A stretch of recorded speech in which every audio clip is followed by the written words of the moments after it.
The population live in Athens. There is not enough housing to meet that demand, right? And which means that prices of everything, both of food, housing, and university fees.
to talk to you about how the current situation makes Greece much more prone to the spreading of a regional crisis that starts in Athens, and I'm going to talk to you about how this actually results in much better use of the workforce. But before that, a few direct rebuttals. So, in terms of the rebuttals that we received, that how it's not going to help the poor because they're not going to want to leave, the middle class will leave. Yes, that is a primary part of our point. If a lot of the rich people will leave Athens, as you claim, and you have a more dominant poor population, then prices are going to adjust, prices will adjust accordingly to the poor. But beyond that fact, having any percent of the population leaving Athens will make a better market in terms of the balance between the amount of people and the amount of housing, which by itself, regardless of which population leaves, will make the housing prices drop since there is less demand.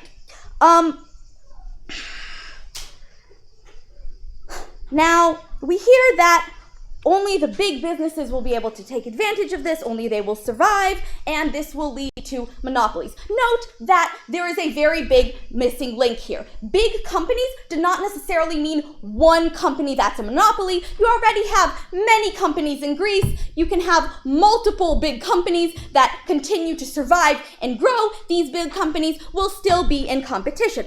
Moreover, they miss a very crucial point of what the Prime Minister has already said. He's not just talking about the opportunity, we're not just talking about the opportunities for businesses to grow, we're also talking about job opportunities for people who live in rural areas. Currently, the fact that there is a lack of businesses in rural areas isn't just an issue of how well the businesses do, but it's also an issue of job opportunities for the two-thirds of the Greek approximately two-thirds of the Greek population that currently are living outside of Athens. We want them to have more job opportunities, and by giving them more job opportunities, regardless of which businesses we have there, we're going to help out a significant amount of the population in Greece, and by doing so, also improve the general Greek economy.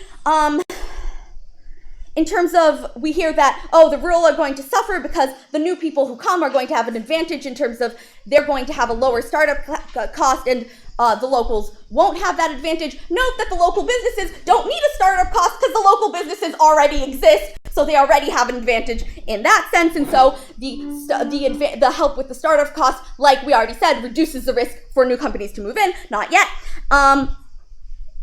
Also, in terms of saying that, all the money that's made in the rural areas is going to go back to Athens, two things, like I already stated, job opportunities for the local people. They're not going to send the money back to Athens. They're going to keep the money in the rural area in which they live. Another thing is that the incentives that we talk about are going to be very big for young families. Young families don't have the ties that they talk about to Athens because a young couple that doesn't yet have kids, they can move to a rural area, take advantage of the lower taxes to build their family, and then they're going to stay in the local area because that's where they're going to put down roots.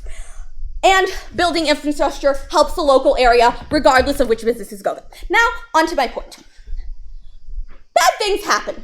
This is unfortunate, but they do. You have things like natural disasters, like earthquakes, and note that the recent earthquakes in Athens make earthquakes all the more likely. You have issues like fires. As we were told, we're not allowed to smoke in the area because there's a high fire risk. These things happen. Note that having all the people concentrated together, or a very significant portion of the population concentrated together. Thank you very much. Now I call the deputy leader for the opposition.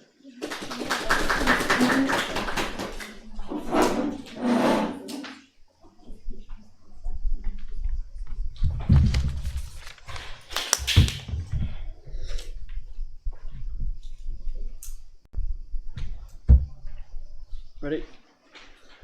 Cool. So note on the opening government case that there is a gap in logic between the idea of giving economic benefits to these companies and then all of a sudden succeeding. It's a lot more nuanced than this, in fact. So for bigger companies, these companies will get these economic incentives and they're going to expand anywhere. And it could be a big company that only has one shop in Athens and all of a sudden they'll start to create a chain by simply opening them up in other cities across Greece. They don't have a lot of risk regardless. You talked about how this takes risks away from investors. Yes, it does, but there's no risk for the big companies anyway. The smaller companies, who seem to be the more discussed in this debate and the most vulnerable as well, are the people that have a lot of risk. And you talk about how it takes risks away from them. And all right, yes, it means that they are more able financially to go to another city. But note that they also have to drop the life that they have in Athens in order to do so. So first of all, there are cultural reasons and just geographical reasons and familial reasons and all of this kind of thing for why they might not want to do it in the first place. Now, those who want to take the plunge, those who want to jump, are still at risk, because it's all well and good saying that, yes, we'll give them tax benefits, we'll give them infrastructure and whatnot. But first of all, infrastructure can be done anyway, regardless of whether or not we're going to try to make businesses move from Athens to other cities. It's just beneficial. If Greece has the money, they should be doing it regardless of this motion. But also, they're going to be taking this plunge. And note that a lot of small businesses do fail within their first year. Right? You see it all the time. A shop will open, 1 year on, it will close. And the ones that do succeed are few and far between, because some areas just simply are not good real estate areas. They're not areas that get a lot of customers to go there.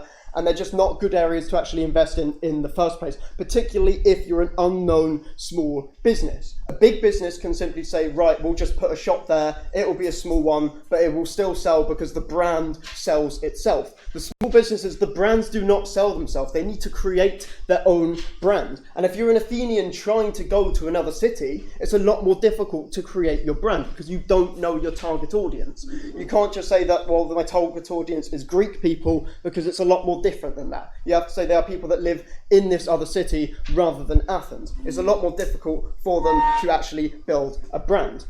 And what happens when, in the likely event, they do fail? They've taken the plunge, they've moved their entire life from Athens to another city, and they failed.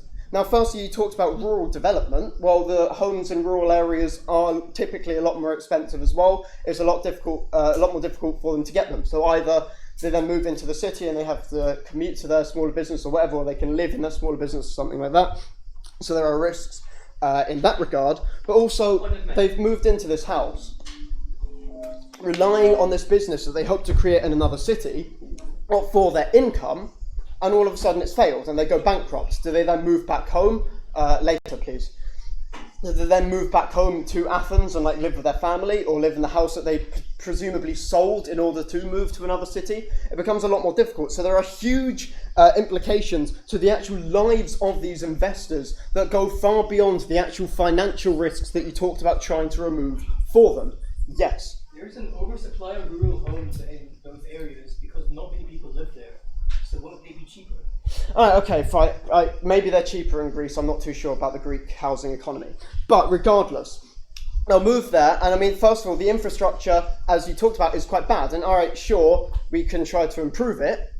But if their business that they've tried to set up in this rural area, they've tried to set up this business in this rural area, but if it fails, which it presumably will be because it's not a particularly good real estate area, then if they want to get a job, if they've moved their whole city, if they've moved their whole life to this other city, they're going to have to then move into, they're going to have to commute into the city in order to get it. And presumably, if their whole aim was to create their own business in another area, they don't particularly have much idea for what they actually want to then go and do with their lives. So they then have to go and get presumably a low-paying job in another area as an immediate source of income, because all of a sudden they've gone bankrupt. Their business has bankrupted. So not only are there huge, there are still financial risks because these companies do fail, and maybe you talk about giving them big bailouts or something in order to try to keep them afloat, but that's just going to take money away from other areas of these other cities. And Athens, they're not going to have these troubles because they've got all of the big businesses there anyway, and they get so much money put into it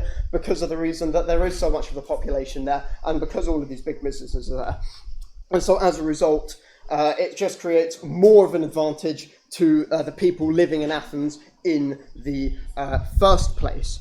Now, also note the idea about smaller companies, and he talks about how the local companies already exist, they don't have startup costs, okay, fine, fair enough, but when they're trying to compete with big brands that are moving over to these cities, it becomes it's still very difficult for them to compete. Yes.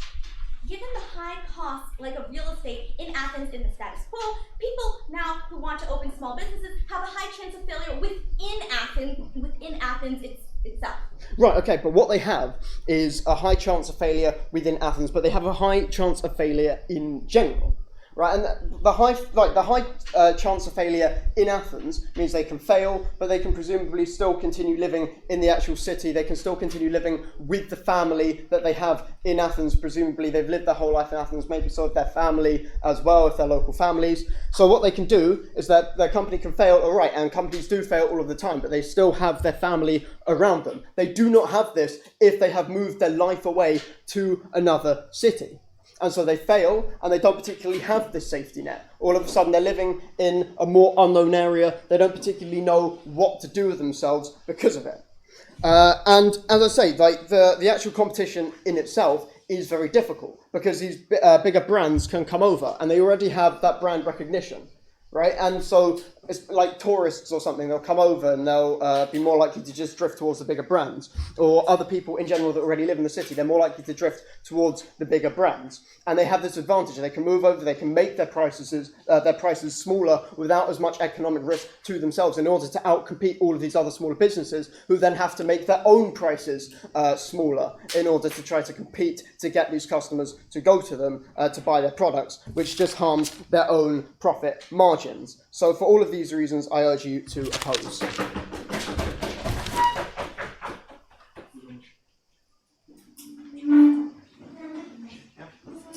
you very much. Now I call the member for government.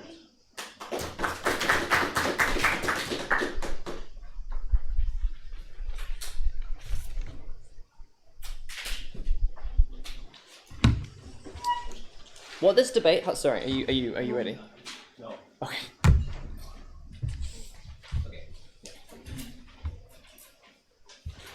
What this debate has so far failed to discuss is exactly what the point of the subsidy is, what its specific use is. And this is what we tell you in extension in 3 simple forms. First of all, we tell you that this facilitates a shift in industry. That is to say, you can shift from doing tourism to doing something else. Secondly, this is a singular movement, or we think otherwise this would be impossible for one company to move individually. I think this can be a singular movement where lots of companies move at once. And thirdly, we can move entire supply chains at once, which is also a unique benefit of this subsidy. Before we do that, let's have a look at some rebuttal. So, largely these prop claims consist on a number of things. First of all, there's this idea that big companies are already moving out of Athens into other cities, which is really important to rebut. Because it's important to remember, actually they aren't doing that, realistically, because the profit is not there. Because profit is in tourism at the moment, profit is not necessarily in catering to largely poorer Athenian citizens. You largely want to cater to, American or British richer tourists, right? So that is where the money is at the moment, so they're not doing that. So crucially, lots of people in rural Greece live in a food desert where they might have to drive for miles in order to find, a decent source of food. So just getting a supermarket relatively near them is a huge improvement in quality of life that the side proposition utterly failed to engage with, right? But we think, secondly, that they also fail to engage with the idea of competition, because their whole idea is that you move a supermarket there, but then there's no competition, so therefore all prices go up. But not only do several brands move at once, we also think that their existing brands can then provide that competition. So I think their logic seems to cancel each other out there. But it's also engaged with their main point seems to be only big businesses will move because small businesses can't afford the business acumen they need to move to a new place, and family businesses won't move because they have family ties. But this is the specific use of the subsidy, because it seems to me that the status quo is that only big businesses can afford to move. But if you subsidize smaller businesses, they can buy the kinds of information that they might need, right? They can set up those kinds of links using the extra money they will have from the subsidy, because they don't necessarily have the overheads that big businesses have, but crucially they will have them now. And equally, even if family links do exist to some extent, we think those people will be more likely to move when you give them money. So crucially, we think we are solving all of these problems. And then as for the idea that they'll go to a new place and they'll fail, the simple logic that seems to rebut this is that lots of businesses in all cities, especially in the West, are run by immigrants, right? Immigrant run businesses are incredibly common, which seems to suggest that even if you don't know much about the area, area, if you sell good food and you like do hard work, as these people often do, then you make money. Okay, let's first of all talk about the specific importance of this subsidy. First of all, it facilitates an industry shift from tourism to something else, because currently tourism is the most profitable, because, you know, as I've said in my opening, the people who are buying your products are richer, therefore it makes more sense to cater to them as opposed to cater to local people. So we need to give these people an amount of money they can use to start making a viable business that can sell to people who aren't tourists. So why is this really important? Well, first of all, because we think that Greece is, so on a broader economic planning point of view, Greece is more prone to recession because it is a tourist-based economy. Why is this? Well, because generally the problem with tourism is that there's an on-season and an off-season, and that necessarily means that there's enormous amounts of spending in the summer, but then in the winter months you've not got any spending, and that means that there are large amounts of seasonal unemployment, right? Which makes you very prone to instability. But secondly, we think that there are things like generally holidays are the first things that people cut. So, for example, in 2008, it's often tourist-based economies that are hit the hardest because the first things people stop spending on are holidays, right? So that means that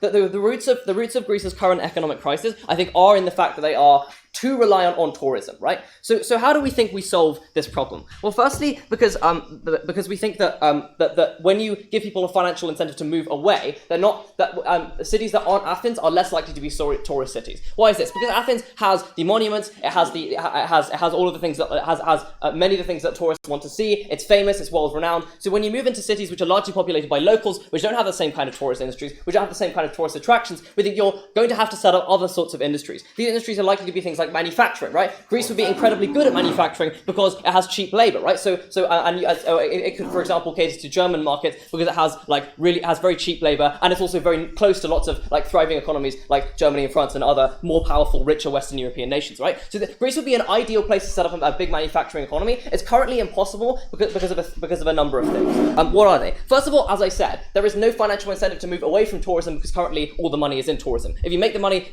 not in tourism but instead in the other parts of this country, you're more likely to get into that industry. Secondly, because let's say because generally if you move as a single industry, you could face economic ruin, right? Because you don't have other businesses to prop you up. You don't have the supply chain in place. Let's say you're doing you're manufacturing. Let's say you move your factory to another Greek city, but you've suddenly got to ship in all your parts from Athens. So the unique benefit of this subsidy is that you move lots of businesses at once because it is in the collective interest of all of these businesses to move away from Athens, but it is none of their individual interests to do so because they'd be going out on a limb, because they'd be taking a larger amount of risk. So when opposition want to tell you about the enormous risks of moving, bear in mind that those are risks of moving individually alone, not risks of moving when you are a large group of businesses all moving one together, specifically a supply chain of businesses all moving at once together, right? So now bear in mind that given this makes this transition a lot easier, how does this improve Greek quality of life? Well, the first thing is that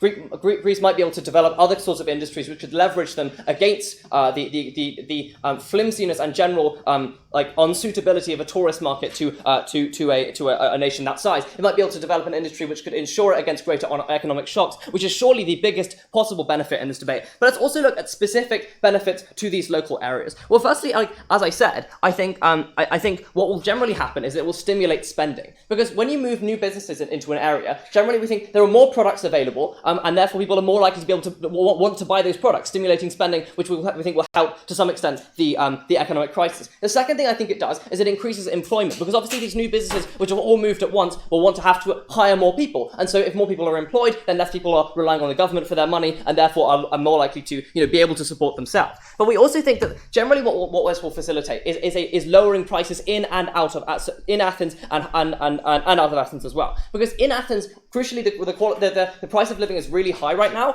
which means that which makes life really difficult for a lot of people. But crucially, if you move lots of businesses out of Athens, then it means that we think that companies don't necessarily have to cut as many costs as they ordinarily would do, right? We think that businesses can necessarily maybe afford to spend more on wages. They can afford to pay their workers more. We think they can also, not necessarily have to work as hard and make their lives more easy. But crucially, we think by moving these businesses out, you make life easier in Athens because the market is less saturated, so businesses which are less likely to fail. But you also make life outside of Athens much, much easier because people have more services available to them, because they have more employment opportunities, because they have more products to buy. We stimulate spending, we facilitate a move away from tourism, and we crucially solve the collective action problem that means it is in everyone's interest at the moment to move, but no one's particular interest. Very, very proud to propose. Thank you.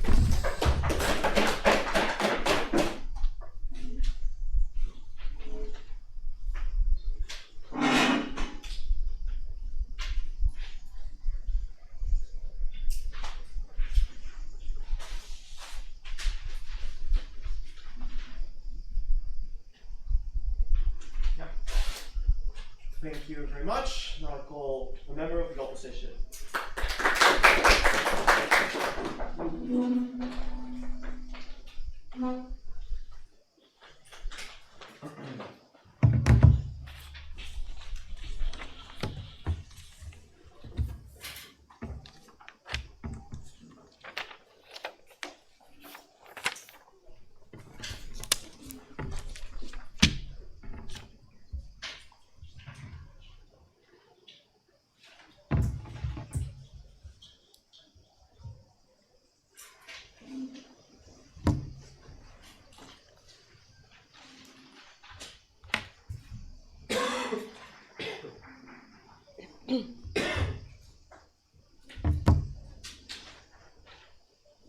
We're going to explain to you that when companies move away from Athens, what it actually would mean for Athens, what it will be worse for people in Athens, and why the companies moving will not create more jobs, but likely less jobs and worse jobs for the people than there are there right now.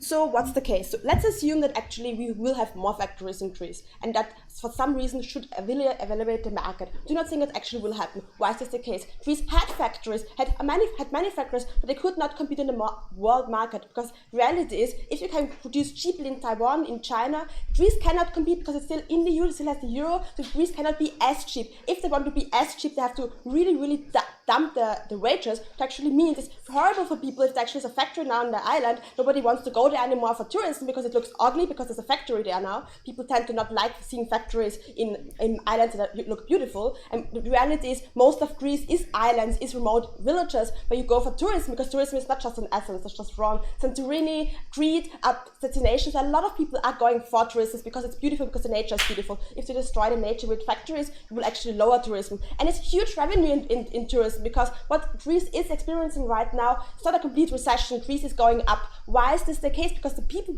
and the investors and the companies, foreign companies, believe government is spending the money well. They do not spend money, and throw money away for policies that do not work, that do not help them. They do believe that Greece actually has now more tech companies going on in Athens, because Athens is the hub where the government spends money and why it's developing. We do actually think if the government actually now decides to do a different policy, it's very likely many investors, many people in the World Bank and the EU will think that the policy is not well spent money. Even if it might work, the people will still think it's very risky to do that, because Athens is developing, because the Greek economic community is now going up, because the credit funding ratings are going up, because unemployment is falling because of all of these things. If you completely move away from these policies that are actually working, it's very likely that people will stop giving you money, which actually means it's likely that the credit rating will go down. It's less money to actually spend on things. We do not think that actually just putting universities somewhere will solve the problem of actually getting skilled workers to some remote island where they are not there yet already, because actually people like to live in the city, and if you just establish a university somewhere, it's not known.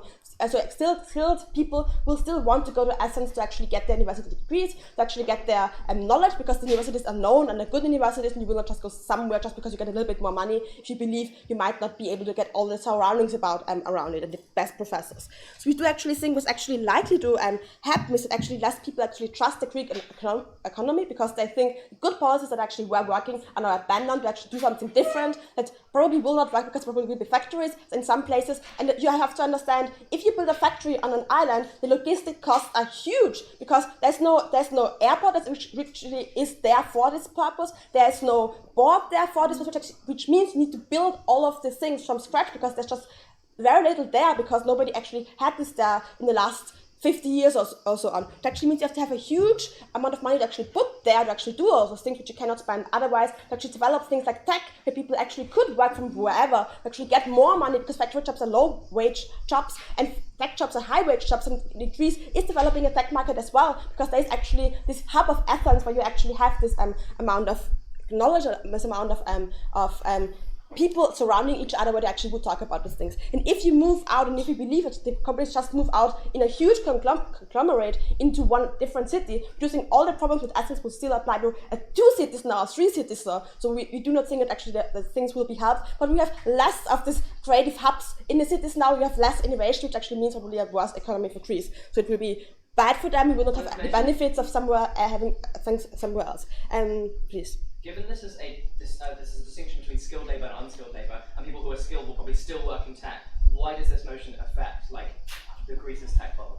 I mean, if just factories are not created somewhere in the regions, as you suppose, then you will just have really low wage jobs somewhere, which will be worse for the people than actually just getting government welfare, because the government gives a lot of welfare. Greece is a welfare state. You have free education, you have a lot of good things for the Greek people. You do not live on the streets and live really horrible if you're in a rural region. And now you can go to Athens and you will probably get a job. There's unemployment, but the unemployment rates go down, which actually means that life is improving for the people. If you actually take this away, to just build some factories and tell them to be content with the factories now, do you think it's worse for the people, because the people will now have to work because the state doesn't, it's the only option now, because going to a different place where there are better options is not an option for them anymore, because you want to stay in a rural place where the options are bad, which is bad for the people. We do actually think having this option of actually going there is a good thing. We do actually think tourism is there, it's actually giving them a good living in most places. They're not really poor people who live there and have nothing. Do not think that's true.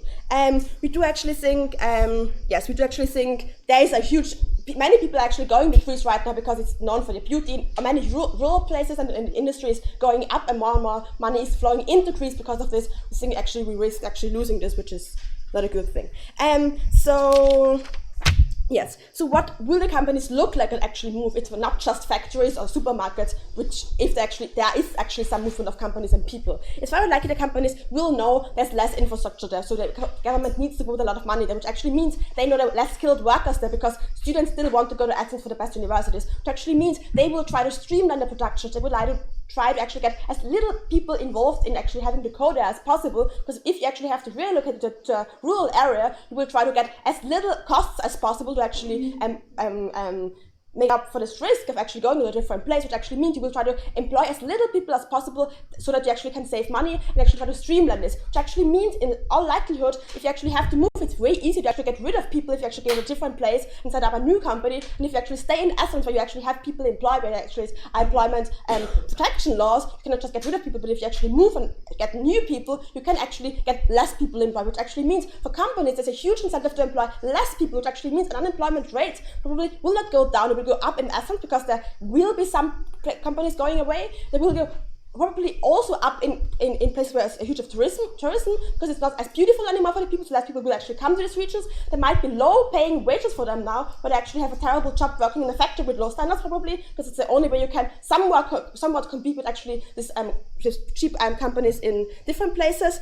And the companies will try to actually have as low amount of workers as possible to actually have this in these regions, because they actually is the only thing that actually makes sense for them, which actually means for all of Greece it's likely that actually unemployment will rise and not go down, because companies, if they move out, they will all try to actually get as little employees as possible. And if they not move out, there will be no difference. It's just money spent to some companies that actually go to somewhere maybe fail or maybe not fail. But if a lot of people actually move out, there will be horrible things. And if they do not move out, there's other people will still think there's a lot of bad policy going on. There will be less investment in Greece and less economic development possible for Greece, because the other countries will not trust Greece anymore, which is actually what we're very proud to oppose.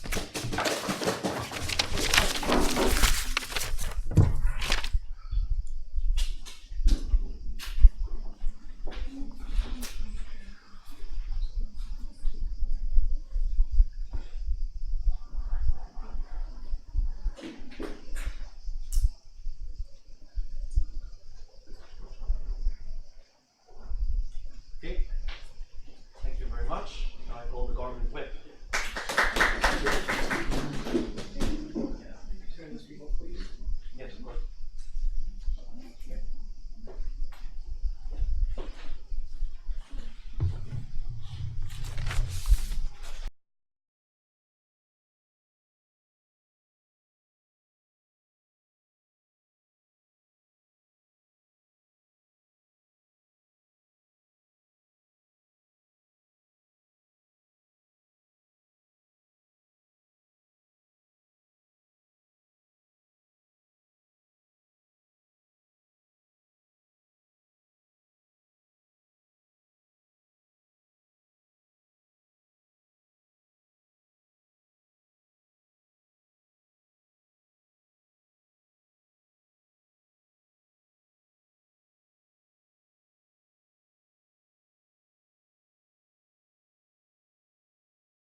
CG's case relies on a lot of very weird assumptions. Like, for example, they base their economic growth that they want to achieve on things like factories being built in other rural areas. And they mean by that, by creating really, really low wage jobs, spending will somehow magically go up. We have no reason to assume that those low skilled workers would get any more from their really crappy factory job than they are getting now from welfare. So that doesn't make a difference in spending at all. Also the assumption that import tariffs protect local European and also Greek companies, that is just not true to that extent. Just like take a look on your clothes or something. Where do they come from? Do they come from like cheap European countries, or do they come from Bangladesh, the Philippines, and other countries? Even though China is raising wages right now, there are so many other more South Asian countries where you can produce really, really cheap. So we think the scenario that there will be somehow beneficial factories somewhere is just not happening at all. Also, their other point are fishing industries. Well, we think that the fishing industries already exist at those places where you can do that. You can't really get any better or any more competitive there. Also, you can't compete on a world market there because you just have those really little businesses between the islands. We think all the fishing business that could happen between the islands is happening right now. I mean, tourism, fishing, and stuff like that are the main branches that are happening on islands right now. And we also think corner shops where they sell food, the third point that they gave us, they do also already exist there. Like, if you ever go to a Greek island, you will see there is a lot of fishing industry and a lot of corner shops that sell food. I mean, that's like a really big economic factor there already. Moving on to our clash with the opening government side. So they claim that they want to have a better life for everyone inside and outside of Athens. We think that by implementing this system that they are suggesting, you will achieve the exact opposite. Exactly like my partner explained to you, you will see companies that want to get tax benefits for as cheap as possible, because companies don't want to save the Greek economy or make living standards better for everyone. Companies are operating in a way that they can create as much profit as they want. If the Greek government is offering tax benefits, well, they will try to get those tax benefits as efficiently as possible, while at the same time having at least the least risk they could possibly see, and they will only achieve that by reducing and cutting jobs to the areas that they might be moving to. They want to create this little business or little business standard at another place. By moving, they will probably cut jobs. Yeah, closing. What is going to happen? Either, as Ova said, either MNCs will move to non-Athenian places and more industries will emerge, as Ova said, or as you said, no one will move because there are huge barriers. What is true? No, we think it's an even if case. We think even if they move, it won't be beneficial to those people. It's just assuming that they move. Also, we think that even though some companies will probably move, as the opening half suggests, it will for the government just not be a very smart undertaking, because they will lose lots and lots and lots of money. Just bear in mind the geographical structure that we have in Greece, and this is very significant in this debate. You have mainland, but Greece is split into so many really, really small islands. To really get there and build all the infrastructure that you need, that you will have a deficient, that is just a very deficient thing for the country's budget to happen. You will, quickly. The most important issue in this debate is the risk of actual humanitarian crisis, as survival is a preemptive requirement for financial success and is clearly a much more basic need. Well, exactly, that is true, but we also don't want to have Greece sliding into another economic crisis, and my partner explained to you why this measure is very likely to lead to one. First of all, because you will have more unemployment because companies are in fact going to reduce jobs and trying to operate as efficient and at the least cost that they will be able to create. And secondly, because it will have a really bad, this will create a really bad image from the outside to all other countries, to the IMF, to the European Union, to the European Central Bank, because those people will see, oh my God, Greece is handing out really cheap money again and cutting taxes again, and they will think, oh my God, guys, please stop that. And foreign investors will also not be really happy to see that. We think the much better scenario to happen on our side is that the Greek economy, after paying back the debts, is growing. No, thank you. Is growing slowly, and by having businesses in Athens generating a huge more and more tax profits from the companies in Athens, and by by having more taxes, more in the state household, you can also have more welfare for people and invest money into long-term infrastructure projects that actually make sense, and not into rural areas at random places where a random airport or a random building or university will not lead to the effects that the proposition bench is claiming, so that all the people will suddenly run to those universities or will try to live there. But on the other hand, it will really damage the Greek economy. And also, as a quick response to what opening government claimed, that a lot of families and so on they don't have ties to Athens and are very likely to move out. Well, we think especially young families are not likely to move from Athens, because right now it's still the safe bet to have. The safe bet where you can find jobs and where you can have a stable living and where all the good schools and good universities already exist. Bear in mind that schools and universities and education facilities are the most important criterion for young people to decide on where they want to build a living. And we think by having government say, oh my God, we're building some infrastructure on the island of Mykonos or something, will not make families very likely to move there. You need parents to be able to find a job there, and also children to be able to school there. We think it's just a really short thought measure to think you can quickly put money into infrastructure, make tax cuts, and having as a short-term benefit. On the other hand, it would just cost the Greek state a lot of money, and not very many people will benefit from that. The employment is going to go down, and we think this is very bad. Thank you very much. Thank you for this round, and we'll give you the call in 20 minutes. Thank you.